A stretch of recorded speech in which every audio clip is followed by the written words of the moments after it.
Hello student, कैसे हैं? मैं प्रांत सर आपका फिर से स्वागत करता हूँ का अपना चैनल प्रांत ट्यूशन सेंटर में। कल हमने देखा था हृदय के बारे में, किस प्रकार से रक्त को फेफड़ों के माध्यम से हम लोग ऑक्सीजन को मिला के पूरी तरह से मानव के शरीर में विभिन्न अंगों तक किस प्रकार से पहुंच रहा था। उसी का ये भाग है कि संवहन में ही, संवहन को क्या कहेंगे कि मनुष्य में भोजन, ऑक्सीजन व अन्य आवश्यक पदार्थों का निरंतर आपूर्ति करने वाला तंत्र क्या कहलाता है? संवहन तंत्र कहलाता है। मतलब क्या हुआ? संवहन तंत्र में भोजन का, ऑक्सीजन के तथा इसके अलावा जो अन्य आवश्यक पदार्थ होंगे सभी को निरंतर मतलब लगातार शरीर के एक जगह से दूसरे जगह तक पहुंचाने वाले तंत्र को हम लोग कहते हैं संवहन तंत्र। मानव संवहन तंत्र के जो मुख्य 3 अवयव इसमें को देखने को मिलते हैं।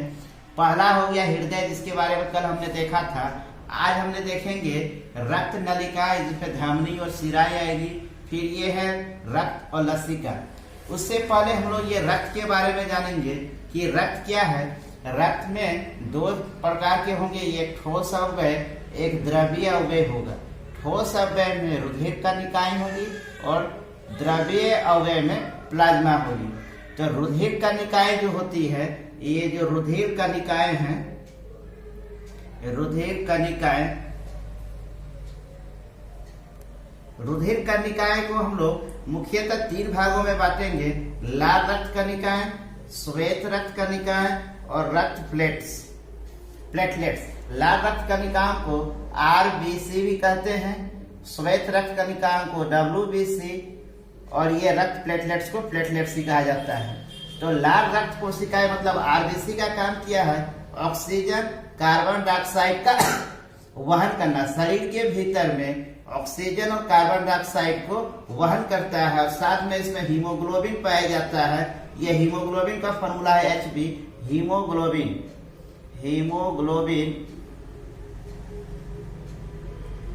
इस हीमोग्लोबिन के कारण रक्त का जो कलर जो होता है वह लाल रंग का दिखता है। लाल रंग का कलर दिखता है किसके कारण? इस हीमोग्लोबिन के कारण हमारा जो रक्त होता है वह लाल रंग का दिखता है। दूसरा है WBC का काम है शरीर को रोग मुक्त करने में सहायता। मतलब हमारे शरीर में अगर किसी प्रकार की कोई जीवाणु अटैक करती है तो WBC क्या करता है? उसके साथ फाइट करेगा, मतलब लड़ता है और हमें रोग मुक्त करता है। अगर WBC की संख्या ज्यादा होती है और रोगाणु की संख्या कम होती है तो हम लोग क्या कहेंगे? हम लोग रोग मुक्त हो जाते हैं।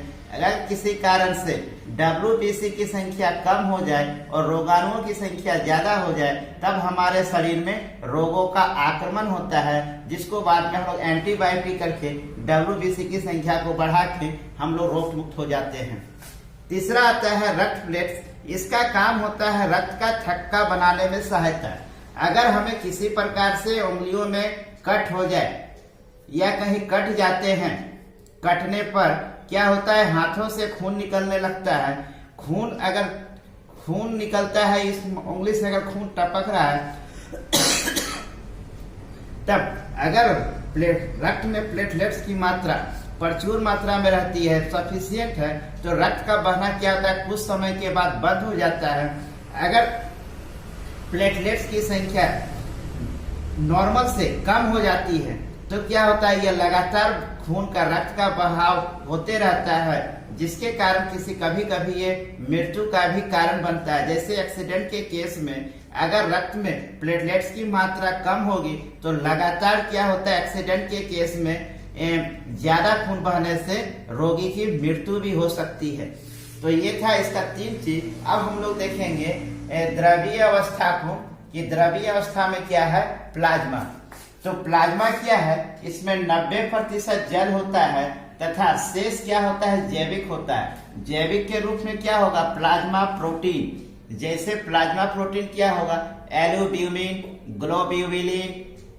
ग्लोब्यूलिन, ये 2 मुख्य पाए जाते हैं प्लाज्मा प्रोटीन। और अजैविक के रूप में है खनिज लवण। तो प्लाज्मा क्या होता है? प्लाज्मा में 90% जल होता है, जो बाकी का जो 10% है उसमें जैविक के रूप में प्लाज्मा प्रोटीन प्लाज्मा प्रोटीन कौन सा, एल्ब्यूमिन और ग्लोब्यूलिन, और अजैविक के रूप में क्या पाया जाता है, खनिज लवण। अब हम लोग यहाँ पे देखे थे तीसरा रक्त और लसिका, मतलब मानव संवहन तंत्र के तीसरा जो भाग था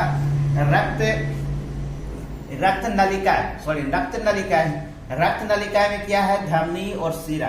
धमनी और शिरा को हम लोग डिफ्रेंशिएटेड किए हैं यहाँ 3 भागों में। एक तरफ है धमनी को लिखा, दूसरे तरफ शिरा में।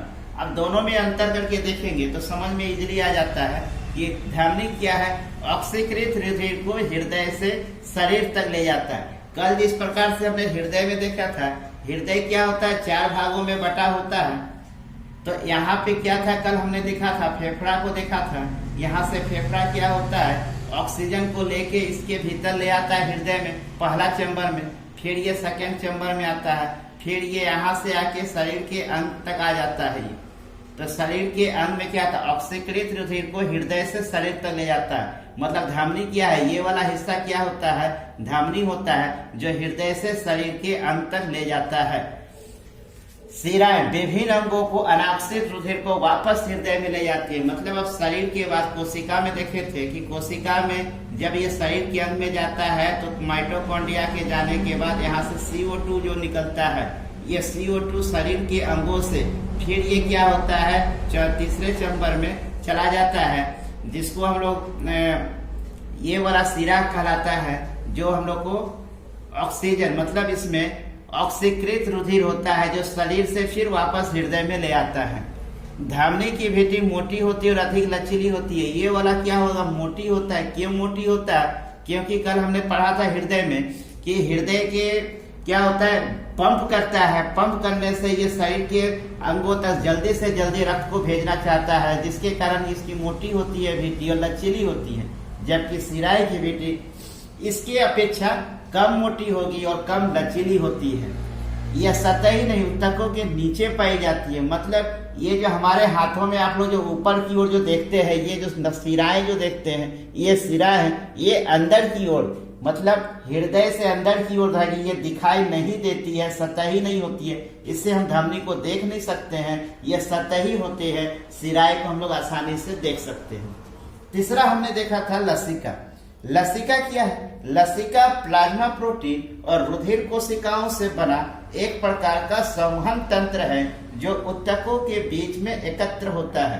ऊतकों के बीच में, ये एक ऊतक हो गया, ऊतकों के बीच में क्या है, पाए जाने वाला एक लसिका है। लसिका में लसिकाणु नामक प्रतिरक्षी कोशिकाएं पाई जाती है जो हमें जीवाणुओं से लड़ने में सहायता करती है।